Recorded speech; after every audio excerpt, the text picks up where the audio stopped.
Mari kita lihat firman tentang perilaku berbakti kepada orang tua yang diberikan Tuhan dalam Ulangan pasal 5. Memudarnya nilai-nilai tradisional yang baik, termasuk menjunjung tinggi perilaku berbakti kepada orang tua, dan tradisi yang sudah mapan, merupakan fenomena nyata dalam masyarakat saat ini. Ketika kekayaan materi meningkat dan individualisme merajalela, kita mendapati, sekaranglah era di mana orang tidak dapat menahan ketidaknyamanan sendiri. Karena itu, sangat menyedihkan melihat berita tentang anak-anak yang mencelakai orang tuanya. Akan tetapi, janganlah kita belajar atau meniru generasi jahat ini, melainkan kita harus mengikuti ajaran akan berbakti yang diberikan Tuhan.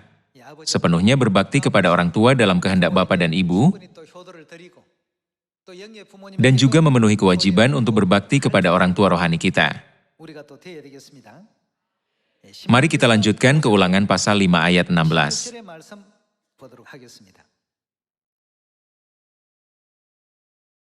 Hormatilah ayahmu dan ibumu, seperti yang diperintahkan kepadamu oleh Tuhan, Allahmu, supaya lanjut umurmu dan baik keadaanmu di tanah yang diberikan Tuhan, Allahmu, kepadamu.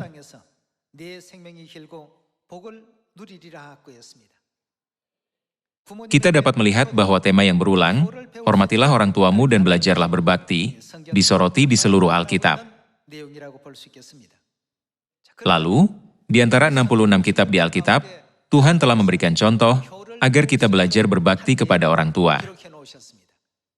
Hari ini, kita akan mempelajari perilaku berbakti Rut dan perilaku berbakti anak-anak sorgawi kepada Tuhan. Izinkan saya meringkas secara singkat isi dari pasal 1 kitab Rut. Ada seorang perempuan Israel bernama Naomi yang memiliki kedua anak laki-laki bernama Kilion dan Mahlon. Nama istri Kilion dan Mahlon adalah Orpa dan Rut. Keluarga ini tinggal di wilayah Moab, di mana mereka menghadapi berbagai kesulitan termasuk kelaparan, yang pada akhirnya membuat mereka kembali ke tanah air mereka di Israel. Mereka berasal dari Bethlehem. Suami Naomi meninggal, lalu kedua putranya, Kilion dan Mahlon, juga meninggal. Jadi, pada akhirnya, hanya 3 orang dalam keluarga itu. Naomi, ibu mertuanya, serta Orpa dan Rut, menantu perempuannya, yang masih hidup dan tidak punya pilihan selain kembali ke kampung halaman mereka. Dalam masyarakat yang sangat bergantung pada pertanian pada masa itu, ada banyak pekerjaan bagi laki-laki, tetapi kesempatan terbatas bagi perempuan. Karena itu, meskipun mereka mengikuti Naomi, kedua menantunya tidak akan memiliki cara untuk mencari nafkah.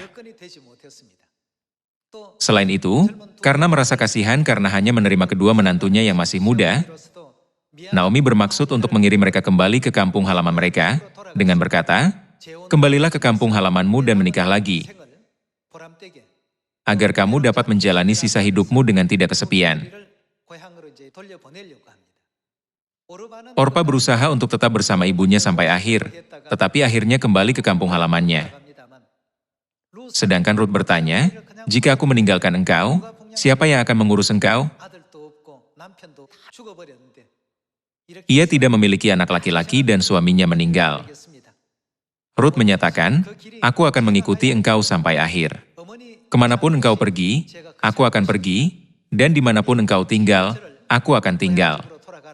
Tolong jangan minta aku untuk kembali ke kampung halamanku." Meskipun seorang Moab dan bukan orang Israel, Rut menyertai Naomi dengan menegaskan,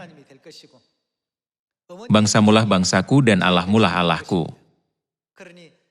Karena itu, tariklah perkataanmu yang memintaku untuk kembali. Dengan tekad untuk mengorbankan dirinya, dia memilih untuk mengikuti ibu mertuanya. Kisah ini tercatat dalam kitab Rut. Bukankah benar bahwa kehidupan rohani kita, yang dulunya dihukum mati, kini ada di tengah-tengah kasih dan berkat Tuhan yang berlimpah? Semua ini karena pengorbanannya yang kudus. Jadi, kalian dan saya harus mengambil perilaku berbakti kepada Tuhan, sama seperti teladan Rut. 되셔야 되겠습니다.